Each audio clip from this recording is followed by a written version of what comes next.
A continuación vamos a tener la charla La física y las matemáticas en los videojuegos por Roberto Constancio Torres Ramírez. Él viene de la Facultad de Ciencias Físico-Matemáticos de la Universidad Autónoma de Coahuila. Adelante, Roberto, ¿Cómo le puedes... hago para dejar de compartir? Eh, en el mismo icono al lado de salir hay una X. Puedes darle Ok, ahí, Aaron. Gracias. perfecto. Gracias. Adelante, Roberto. Y buenos días a todos. Este, muy interesante la plática del doctor Aarón, la verdad. Me llamó la atención tantas cosas y como lo mencionó usted, me llamó mucho la atención lo de los cálculos a mano. La verdad que a veces se nos olvida, pensamos que las computadoras lo pueden todo y que es nada más presionar un botón. Pero bueno, vamos a hablar un tema un poquito quizá diferente. Es un tema un poquito más sobre la educación y decidimos intitularlo La física y las matemáticas en los videojuegos, y por ahí pongo una pregunta muy recurrente en estudiantes de, perdón, de secundaria y de preparatoria, que es, lo he escuchado mucho, incluso con mis hijas lo llegué a escuchar en algún momento: ¿para qué me sirve C cuadrada es igual a A cuadrada más B cuadrada? Y quizás es una pregunta que algunos nos pudimos haber hecho cuando fuimos estudiantes allá en secundaria, en preparatoria, en bachillerato. Y, y a veces encontramos este problema del rechazo de muchos de los alumnos al querer adentrarse en este mundo de las matemáticas o de la física, por el simple hecho de que son cuestiones muy abstractas a veces, y cuestiones que hay quienes dicen que causan mucha dificultad para entender. Pero bueno, quiero hacer aquí un énfasis en algunas preguntas recurrentes en muchos estudiantes. Primero, a mí me ha tocado que me digan mucho esto los jóvenes: ¿para qué me sirve este tema o esta materia? ¿Sí? ¿De qué me sirve? Incluso yo doy clases en la carrera de ingeniero físico aquí en la facultad, y con una materia que se llama Sistemas de Control de la Calidad. Un estudiante hace poco me dijo, y hace poco estoy hablando de la semana pasada, me dijo: es que yo no sé por qué los ingenieros físicos tenemos que estudiar calidad. Eso nada más el que va a la industria, ¿no? Los que queremos ir a un centro de investigación, ¿de qué nos sirve? Y ¿cómo se llama? Le contesté con una tarea, le dije: bueno, vas a buscar en el área que tú quieres estudiar, si hay necesidad de medir la calidad y demás. Entonces, total, él empezó a buscar. Hace 2, 3 días que tuvimos otra vez clase y que nos presentó lo que encontró de su tarea, por así llamarle, me decía: pues ya me di cuenta de que hasta para escribir un artículo se mide la calidad.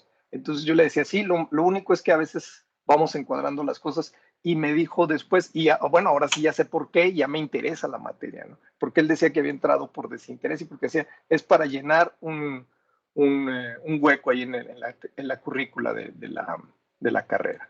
Bueno, y otra pregunta que se hacen mucho los estudiantes, sobre todo a nivel preparatoria o bachillerato, ¿es posible vivir de mi pasatiempo favorito?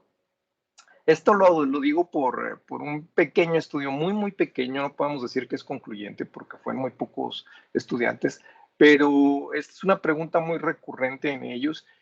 A muchos les gustaría vivir de lo que les gusta hacer, y los adultos, de una u otra manera, casi siempre les coartamos eso.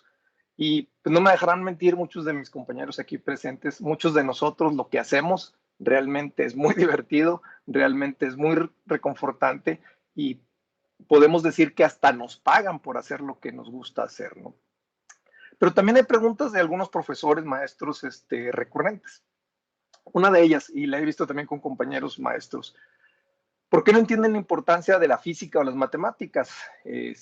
O la importancia de que estudien estos temas los muchachos. O sea, ¿cómo es posible que no puedan entender esa importancia, ¿no? Los jóvenes. Y la otra es, lo he visto también muy recurrente: ¿por qué no estudian algo que primero les dé de comer y les sea de provecho? ¿Sí? Lo he visto y se los digo, no es un estudio que yo pueda presentar datos ahorita, pero al menos en mi círculo, que no es tan pequeñito, de donde he trabajado desde hace ya varios años, he encontrado estas preguntas muy recurrentes y siempre también yo en algún momento las tuve y he buscado darle respuesta a estas preguntas. Pero vamos un poquito a adentrarnos a lo que intentamos hacer, ¿sí? Hicimos una encuesta piloto en la Prepa 1 de la Universidad Autónoma de Coahuila. Esta encuesta es para ver las preferencias acerca de los videojuegos con los jóvenes. Ahorita voy a dar un poquito de historia de cómo es que le hicimos. Y consta de 10 preguntas, no más preguntas. En las encuestas, yo soy partidario de hacer la menor cantidad de preguntas posible. Me he dado cuenta, y bueno, lo he visto en muchas bibliografías, que una encuesta o un cuestionario de muchas preguntas, de más de 20 preguntas, ya empieza a cansar al encuestado, y a veces el encuestado contesta cualquier cosa con tal de quitarse de encima la encuesta. Entonces lo que hicimos fue buscar 10 preguntas que nos produjeran los resultados que nosotros queremos. Esta pregunta, este cuestionario, perdón, lo avaló una maestra de la Facultad de Mercadotecnia. Se le llevamos porque le dijimos, haga de cuenta que estamos haciendo un estudio de mercado para ver si lo que nosotros queremos hacer sirve. Y nada más tiene 3 áreas: la identificación, una identificación que es una sola pregunta, el uso de los dispositivos, cuáles son los dispositivos que más se usan, y las preferencias en cuanto a los videojuegos.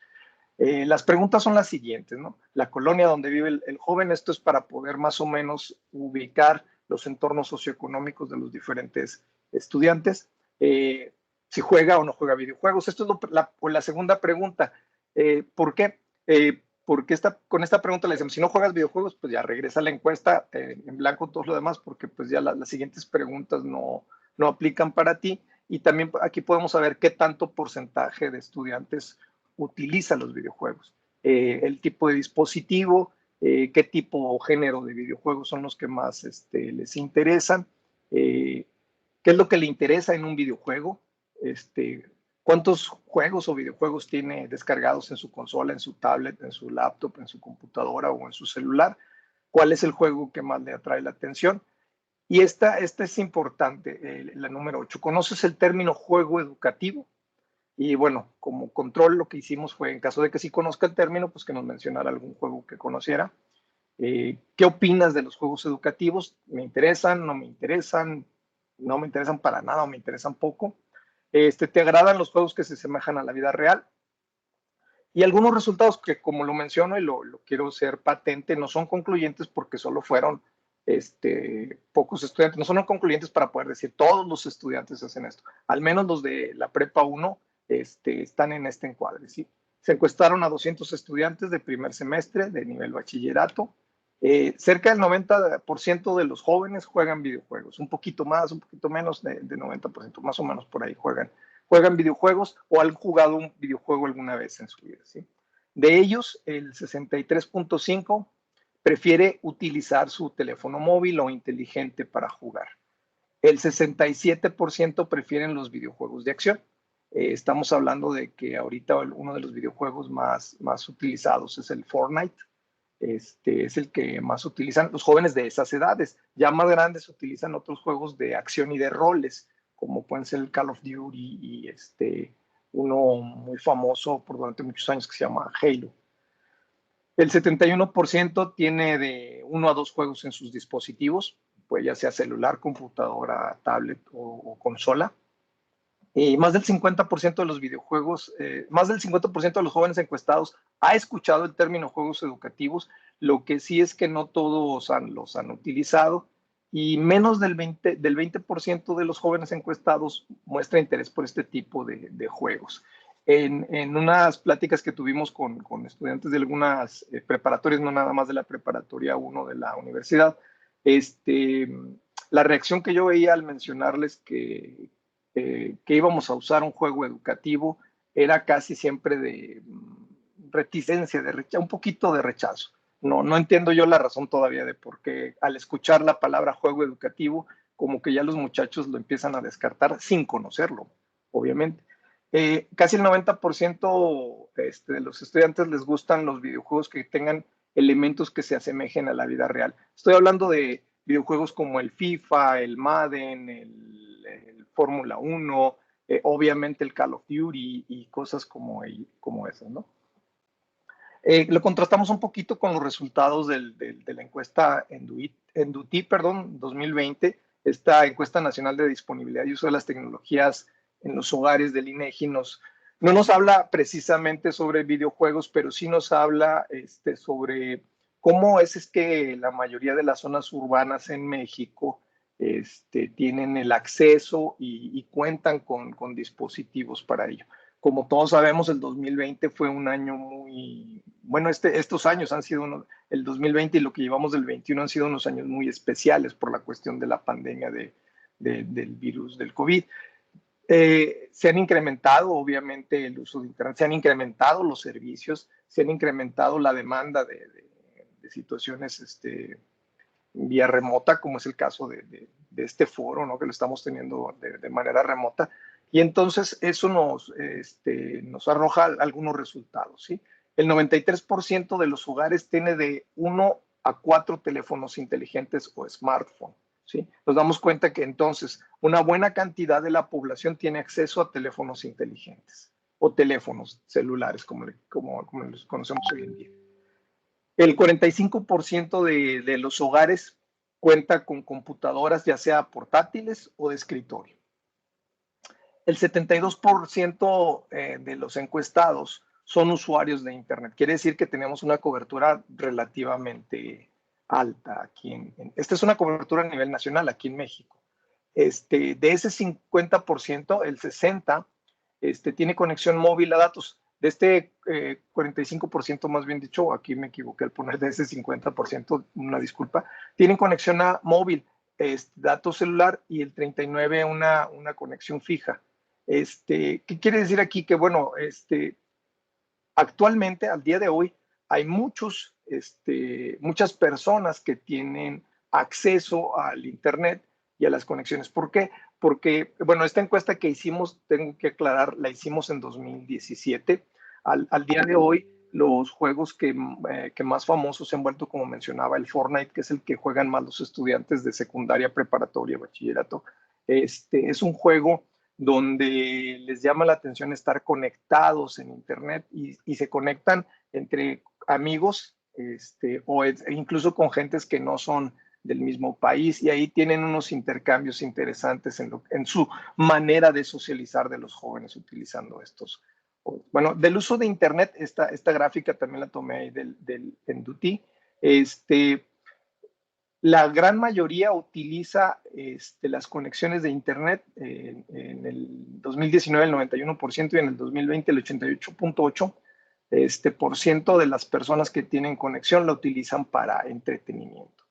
Bueno, y ahora, sentando estas bases, pues bueno, lo dejamos así. Y ahora vamos a hablar un poquito de las cuestiones que tienen que ver los videojuegos con la educación. Y Russell Ackoff, uno de los grandes pensadores del pensamiento sistémico, de los grandes exponentes del pensamiento sistémico, en un video de una serie llamada Serie Deming, de Edward Deming, el padre de la filosofía de la teoría de la calidad total, en un video que es el video número 14, donde hablan sobre la educación y el pensamiento sistémico, menciona esta frase: hemos separado las 3 actividades humanas principales, que son el trabajo, la educación y la diversión. Y él dice, por lo general, en el trabajo poco nos divertimos y poco aprendemos a veces. Y cuando nos divertimos no tenemos conciencia de que podemos trabajar y aprender. Entonces, esto ha sido algo que el ser humano ha tratado de dividir mucho y dice, bueno, ¿por qué no podemos juntar esas 3 actividades?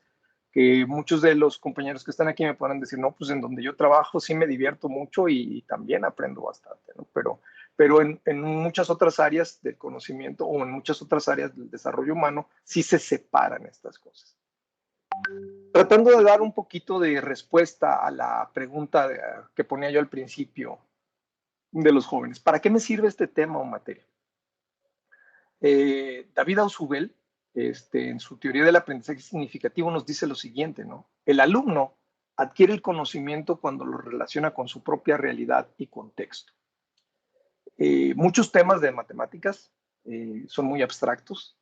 Yo lo he notado en secundaria y en prepa que a veces batallan mucho para entender un concepto a veces sencillo.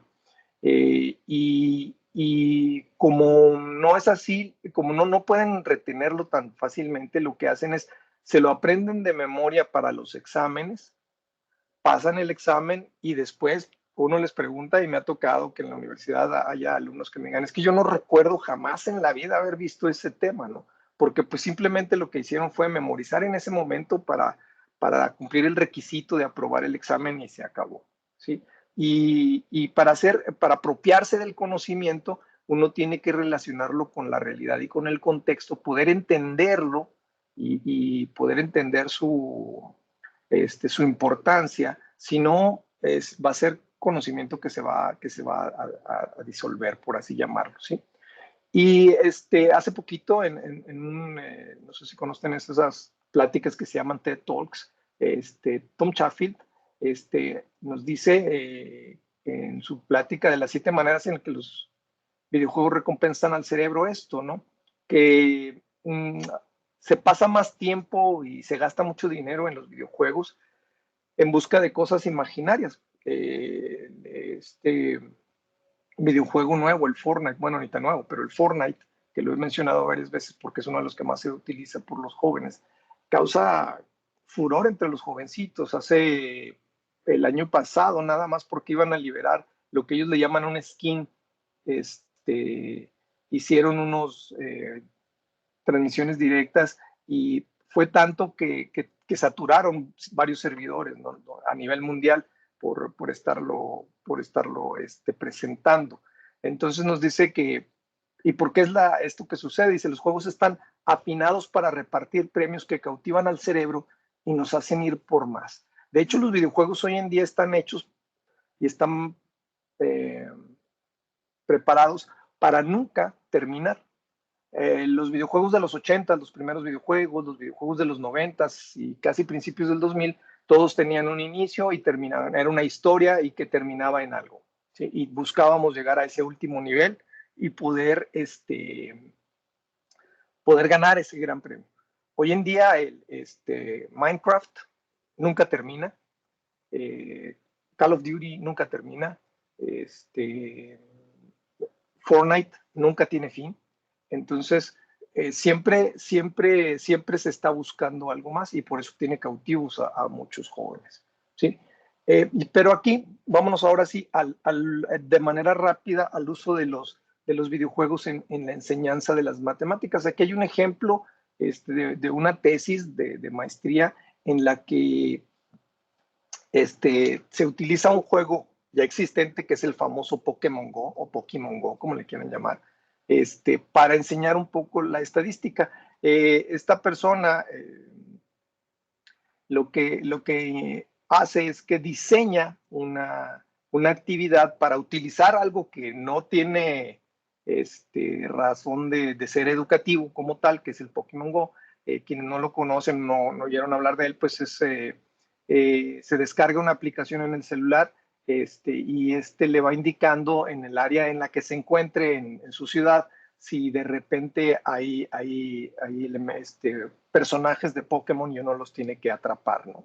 Y pueden estar en un parque, en una carnicería, en un supermercado y les dice qué tan cerca, qué tan lejos, a cuántas cuadras y demás. Está muy elaborado este juego. Entonces, se ha utilizado para muchas cosas. Yo he visto tablas estadísticas de Pokémon Go increíbles, pero aquí esta persona lo utiliza para enseñar las bases de la estadística descriptiva. Esta actividad está diseñada para estudiantes de primer y segundo grado del equivalente a secundaria aquí en México. Y dentro de su material, además de una calculadora y un bolígrafo, necesitan un teléfono móvil, un teléfono inteligente, ¿sí? ¿Y qué es lo que van a buscar? Pues bueno, algunas cosas que vienen aquí es que define la población, la muestra, caso, puede encontrar variables, puede hacer cosas básicas de estadística descriptiva como la media, la moda, la mediana, y algunas medidas de variación.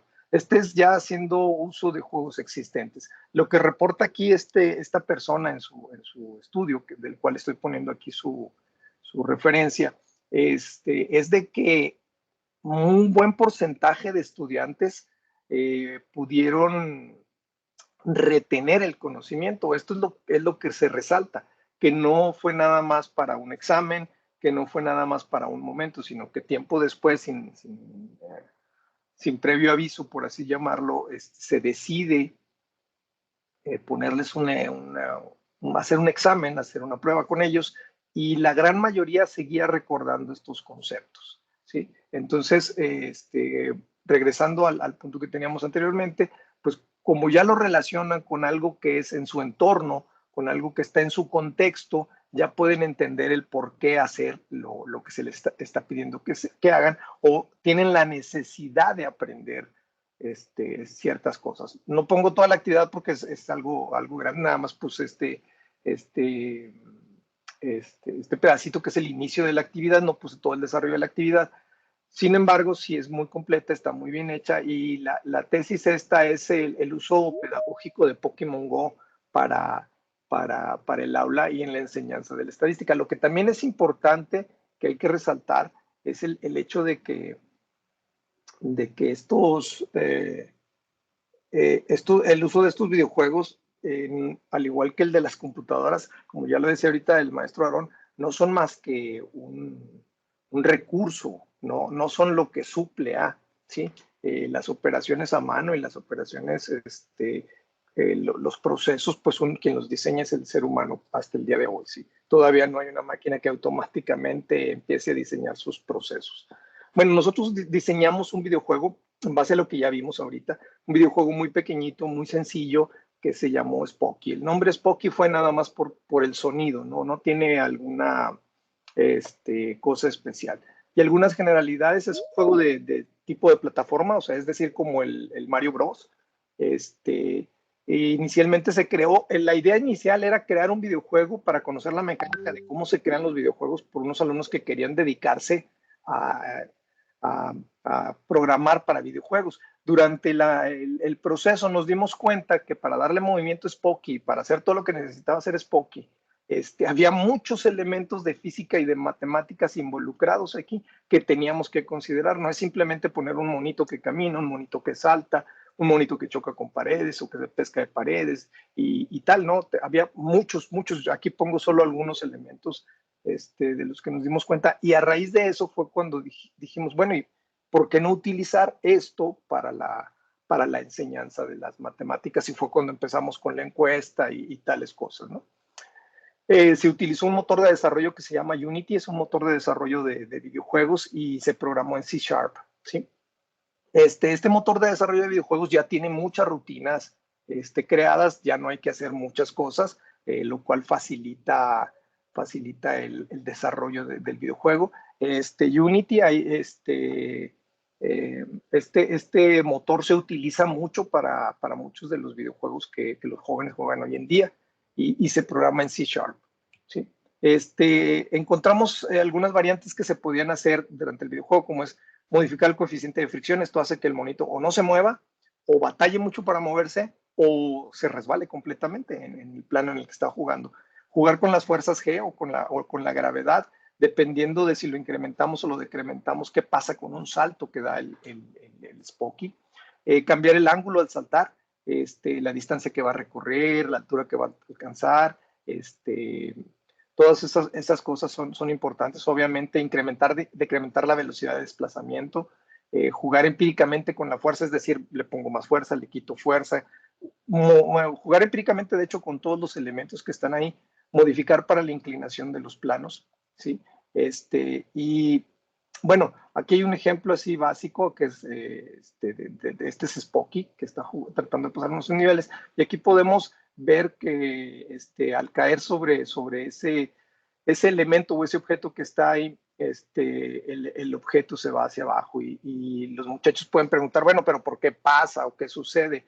Y aquí puede uno, yo nada más lo puse por ponerlo aquí, empezar a explicar la primera ley de Newton, o bien al chocar con los objetos que son adversos a él, pues aquí podemos ver la tercera ley de Newton. También vemos la elevación que toma el Spocky al rebotar, ¿no? Y el ángulo que toma. Bueno, ¿qué es lo que pasa? ¿Cómo le podemos hacer para librar ese obstáculo? ¿Qué cosas tenemos que considerar? Por lo general, cuando un estudiante utiliza un videojuego, lo hace de manera empírica y sobre todo a base de prueba y error. Algunos resultados que encontramos, y esto fue ya en las presentaciones trabajando con los muchachos. Primera cosa es que los estudiantes siempre ven una relación muy extraña entre videojuego, matemáticas y física, como que no logran entender. Ellos piensan que un videojuego existe y simplemente se juega.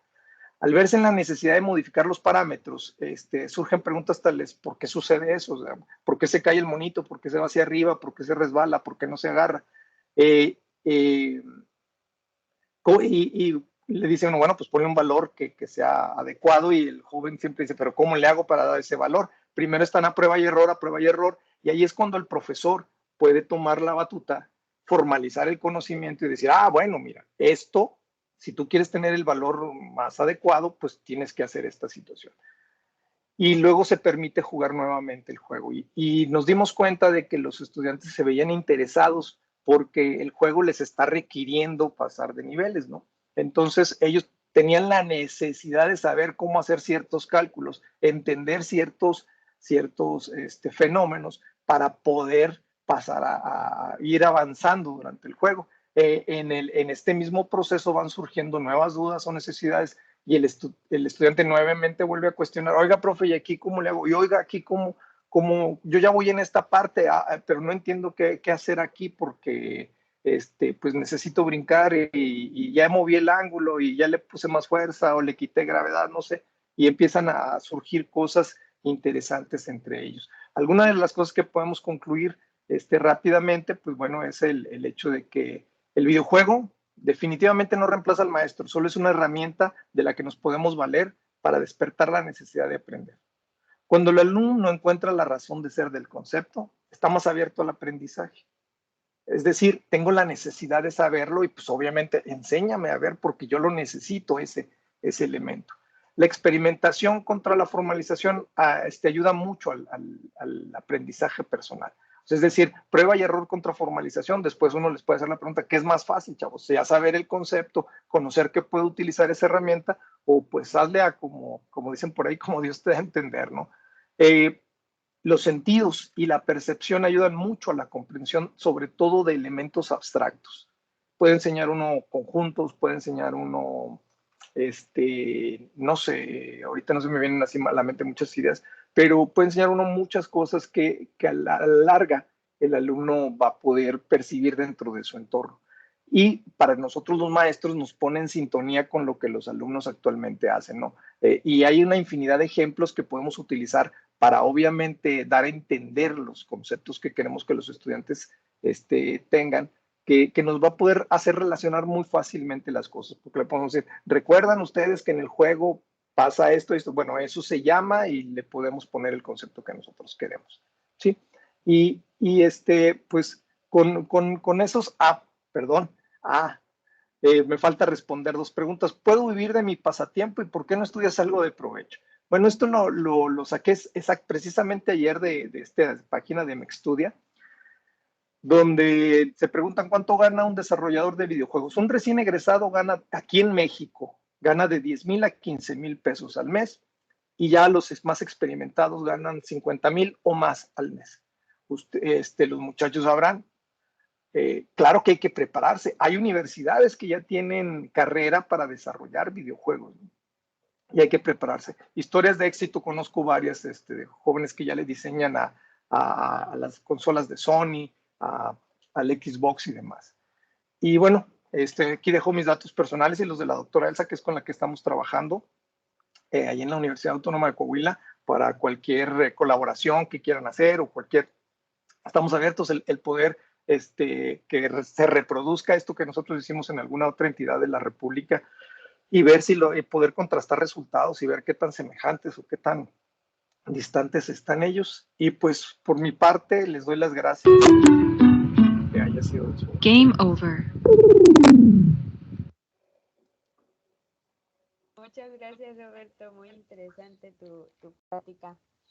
¿Hay alguna pregunta de parte de los participantes? Bueno, aquí comentaba Ulín Martínez Gabriel en el chat acerca de lo que dijiste, que no solo los videojuegos, sino también las redes sociales nos cautivan y nos hacen ir por más, puesto que para eso están diseñadas, ¿no? Claro, sí. Esa es una de las cosas que hoy en día sucede, que por eso nos captan tanto, ¿no? De hecho, que después se puede generar problemas de adicciones. Por ahí hay un programa de Nat Geo que se lo recomiendo, que se llama Las pantallas adictivas.